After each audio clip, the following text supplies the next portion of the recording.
మాజీ ముఖ్యమంత్రి వైఎస్ జగన్మోహన్ రెడ్డి పిలుపు మేరకు భీమిలి సమన్వయకర్త చిన్న శ్రీను ఆదేశాల మేరకు ఎస్ఈసి మెంబర్ 5వ వార్డు మాజీ కార్పొరేటర్ పోతిన హనుమంతరావు ఆధ్వర్యంలో ప్రభుత్వ మెడికల్ కాలేజీల ప్రైవేటీకరణకు వ్యతిరేకంగా బుధవారం ప్రజా ఉద్యమం ర్యాలీ చేపట్టారు. భీమిలి ఆర్డీఓ కార్యాలయం భారీగా ద్విచక్ర వాహనాలతో ర్యాలీలో అధిక సంఖ్యలో వైసీపీ శ్రేణులతో పాల్గొన్నారు. సుమారు 200 ద్విచక్ర వాహనాలతో ర్యాలీగా తరలి వెళ్లారు.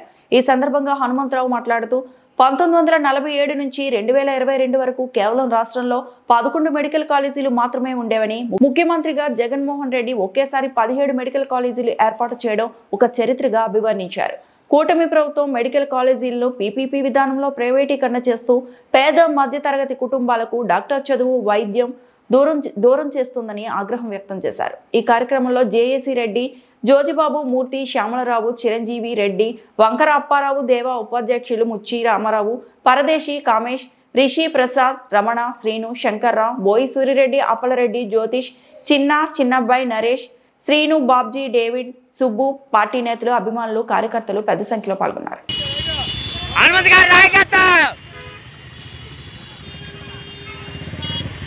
Good guy, yes,